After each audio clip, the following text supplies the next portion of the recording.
हाय. तर आता हा नो स्क्रिप्ट व्हिडिओ, काही पॉईंट पण नाही याचा. आणि टाकण्याचं कारण म्हणजे की आता जवळपास खूप सारे दिवस झाले, 15-20 दिवस झाले असेल. लास्ट व्हिडिओ होता आपला फोनचा घेतला होता मी, जो फोनचा ब्लॉग टाकला होता यूट्यूबवरती, तर तोच होता. आणि त्याला पण जवळपास 15-20 दिवस झाले असेल. आणि त्याच्यानंतर काही व्हिडिओ टाकलाच नाही. 2 व्हिडिओ पेंडिंगवरती टाकलेले मी. आता मूड पण होत नाही तो म्हणजे अपलोड करायचा. शंभू महादेवचा एक होता आणि एक होता तो यात्रेचा व्हिडिओ. सदानंद महाराजची यात्रा होती, आपण टाकला होता. आणि ती पहिली आपली व्हायरल गेलेली, तिचा एक फुल ब्लॉग केला होता मी. पण आता मूड नाही आहे टाकायचा आणि स्किप करतो मी आता. ते दोन्ही पण व्हिडिओ टाकायचे नाही मला आता. त्याच्या मागचं रिझन पण माहिती नाही का टाकत नाही. खूप आता बोरिंग होतं एडिटिंग करायला, त्याच्यामुळे सो स्किप केलं मी. आणि आता काहीतरी आपण वेगळं टाकण्याचा प्रयत्न करतो यूट्यूब चॅनलवरती. आणि आत्ता रिसेंटली आपले 5000 फॉलोअर्स कंप्लीट झाले इंस्टाग्रामवरती. त्याचं खूप म्हणजे धन्यवाद आणि अभिनंदन सगळ्यांनाच. त्याच्या मागे श्रेय प्रत्येक जणाचं आहे जे आपल्याला फॉलो करतं आहे स्टार्टिंगपासून. आता खूप काही नवीन फॉलोअर्स जोडलेले आपल्या यूट्यूबवरती असेल, इंस्टाग्रामवरती असेल, तर त्यांना म्हणजे आपल्या कॉन्टेंटबद्दल एवढं काही माहिती नाही, तर त्यांना एक छोटंसं इंट्रो देतो मी. आता ज्या तुम्ही व्हिडिओ बघून, जे रील्स बघून तुम्ही आपल्या यूट्यूब चॅनलवरती किंवा इंस्टाग्रामवरती आलेले, त्याच्या मागचं मोटिव्ह असं आहे की जे जालन्यामधले प्लेसेस आहे, जे लोकांनी जास्त पाहिलेले नाही, आपण ते दाखवण्याचा प्रयत्न करतो. आतापर्यंत 4 पार्ट केले आणि 4ही पार्ट व्हायरल गेलेले. तर तशा प्रकारे आपली मेहनत वगैरे चालू आहे, प्रयत्न चालू आहे, लोकांपर्यंत पोहोचायला पाहिजे. आता जी एक रील होती आपली 5 लाख प्लस गेलेली, तर त्याच्यापैकी 1% लोक तिथे जाऊन सेल्फी वगैरे काढली किंवा त्यांना वाटलं की ते माझ्यामुळे गेले. म्हणजे तर ते खूप चांगलं म्हणजे एक अचिव्हमेंटच झाली माझ्यासाठी. आणि जे मला पाहिजे होतं ते मला त्याच्या मार्फत मिळेल, कारण लोक तिथे जातात आणि म्हणजे तिथला जे इकॉनॉमी आहे त्यांना म्हणजे हेल्पच होती ना तिथल्या स्थानिक लोकांना. तर असे प्रयत्न आहे माझे. आणि दुसरी गोष्ट म्हणजे जे आता मी रील्समध्ये रील्समध्ये सांगतोय मी की जे व्हायरल शर्ट आहे आपले, त्याच्यामुळे आपले व्हिडिओ वगैरे व्हायरल जाते, तर ते खरंच लकी शर्ट आहे. आणि त्याच्या मागे स्टोरी अशी काही नाही, बट आहे ते लकी. जिथे पण यूज करतो मी तिथले माझे कामं होते. आणि वर्षाच्या सुरुवातीला मी एक गोष्ट सांगितली होती किंवा मॅनिफेस्ट केलं होतं मी की 1 जानेवारीला गेलो होतो मी राजूरला.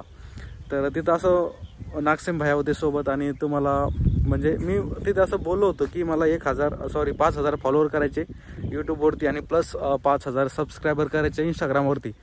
तर ते पण कंप्लीट होईल, म्हणजे एक तर झालं आपलं कंप्लीट आणि दुसरं पण लवकरात लवकर होईल. आणि त्याची मेहनत पण चालू आहे आपली की लवकर कंप्लीट व्हायला पाहिजे ते. तर सांगायचा मुद्दा असा आहे की जे पण तुम्ही मॅनिफेस्ट करता, जे पण तुम्ही असा विचार करता की आपल्याला करायचं ते करायचं, ते होतं सिरियसली. म्हणून ते माइंडसेट पाहिजे तुम्हाला की ही गोष्ट करायचीच आपल्याला. आणि असं टार्गेट ठेवा की ह्या चालू वर्षामध्ये ही गोष्ट झालीच पाहिजे. आणि प्रत्येक गोष्ट अचीव्ह होती, फक्त तुमची त्याच्यामागं मेहनत पाहिजे, एक पॉझिटिव्ह माइंडसेट पाहिजे. तर अशा प्रकारे तुम्ही ते करू शकता. आणि जे मॅनिफेस्ट करता ते पण नक्कीच होतं. माझ्या खूप साऱ्या गोष्टी मॅनिफेस्ट केलेल्या झालेल्या आहे. आणि त्याला इझी असं घेऊ नका की हे फक्त अंधश्रद्धा आहे, असं आहे तसं आहे. मोठ्याले जे तुम्ही बघत असाल सक्सेसफुल माणसं झालेले, ते पण मॅनिफेस्ट वगैरे करतात आणि त्यांच्या गोष्टी होतात. तर तुम्ही पण करण्याचा प्रयत्न करा. आता मी सांगतोय म्हणून तुम्ही करू नका, कारण आता तुम्ही सहज म्हणसाल की मला आता चालू वर्षामध्ये BMW पाहिजे, ते तर भेटणारच नाही, कारण ते लॉजिकल नाही ना. जे तुम्ही मेहनत करून तुम्ही अचीव्ह करू शकता ते गोष्टी करण्याचा प्रयत्न करा. तर आता मी तुम्हाला ते एक दाखवतो, पण नंतर दाखवेल कधीतरी. माझा वॉलपेपर जो ठेवलेला मी जुन्या फोनला, तोच आहे. त्याच्यावरती मी जे मला ह्या चालू वर्षामध्ये पाहिजे ते मी टाकलेलं आहे त्याच्यामध्ये. आणि त्याच्यातल्या 2-3 गोष्टी झालेल्या आहेत, जसं की हा फोन पण त्याच्यामुळे झालेलं आहे. मॅनिफेस्ट केलेलं होतं मी की मला चालू वर्षामध्ये फोन पाहिजे, आयफोन पाहिजे, आणि तो पण भेटलेलाच आहे. तर अशा प्रकारे झालं आपलं. आता मी आईला सांगितलं की 5000 फॉलोअर कंप्लीट झाले आपले, तर ती पण खुश होती, कारण काही 10-12 दिवस अगोदर सांगितलं होतं की 1000 झाले, आता डायरेक्ट 5000 झाले आणि एका दिवसामध्ये 250 वाढले. तर ही खूप चांगली अचिव्हमेंट आहे आणि तुमचं प्रत्येकाचं श्रेय आहे त्याच्यामध्ये. आणि आता आपण प्रयत्न करू नवीन व्हिडिओ काढायचा. आता मी जसं रील्समध्ये सांगितलं होतं की मागच्या व्हिडिओला माझं बजेट थोडं हल्लं होतं, तर काही इन्कम सोर्स सध्या बंद आहे सगळंच. आता जे प्रमोशन आहे, एका प्रमोशनला म्हणजे मला येते 3-4 हजार रुपये आपल्याला भेटू शकते सध्या तरी, कारण 3-4 बहुतेक 5 प्रमोशन आलेले आहे मला इंस्टाग्रामवरती. आणि आपले व्ह्यूज वगैरे पाहून, आणि आपली सगळी पब्लिक जवळपास जालन्याचीच आहे, त्याच्यामुळे जालना सिटीचे खूप सारे प्रमोशन आलेले, पण मी करणार नाही सध्या. आणि त्याच्यामुळे आपली जे बजेट आहे ते पण हालत आहे, कारण आपल्याला जिथे जायचं तिथं 500-1000 रुपये खर्च सहज होतो. तरी पण मी ते इग्नोर करत आहे. आपल्याला प्रमोशन वगैरे सध्या तरी नाही करायचं आहे. तुम्ही जर आपल्या चॅनलला सपोर्ट केला तर मला गरज पडणार फ्युचरमध्ये करण्याची. आणि प्रत्येक म्हणजे खर्च तर असतोच प्रत्येक रील मागे, तर ते कवर आपण यूट्यूबपासून करू शकतो. पण जर तुम्ही सपोर्ट केला तर अदरवाईज प्रमोशन थोडेफार घेण्यास लागेल. आणि प्रमोशन मला 4-5 हजार रुपये पण आता भेटू शकते. तर थोडी मेहनत लागते. एक तुमचा बेस तयार झाला, फॉलोअर बेस किंवा फॅन बेस तयार झाला तर ती अचिव्हमेंट पण म्हणजे खूप जास्त आहे ना. एका रीलचे 4-5 हजार म्हणलं तर खूप जास्त आहे. आणि फ्युचरमध्ये जर माझे 15-20-30 हजार फॉलोअर झाले तर त्याचा रेट पण अजून वाढेल. आणि एक सांगायची गोष्ट की माझे काही मित्र आहे बघा 30-40 हजार फॉलोअर्सवाले, तर त्यांना बेटिंग ॲपचे ते प्रमोट करतात. त्यांना किती भेटत असेल एका व्हिडिओचे? त्यांना 10,000 रुपये एका रीलचे भेटतात. आणि 10,000 रुपये अशी कोणती जॉब आहे तुम्हाला एका रीलसाठी, एका व्ह्यूज म्हणजे एका व्हिडिओसाठी एवढी द्यायला? तर आहे त्याच्यामध्ये खूप सारी इन्कम आहे, तुम्ही करू शकता. आता लोकांचा विचार करसाल तर एवढे पैसे तुम्ही कमवू शकणार नाही. मी स्टार्टिंगला लोकांचा विचार केला असता तर एका रीलचे मला 3-4 हजार रुपये म्हणजे इम्पॉसिबल आहे ते भेटणं. कोण देतो तुम्हाला म्हणजे 3-4 हजार रुपये? 5,000 रुपयांनी महिन्यानी काम करत होतो मी एका ठिकाणी. पॅशनसाठी करत होतो, आवडसाठी करत होतो, असं नाही की काही प्रेशर होतं.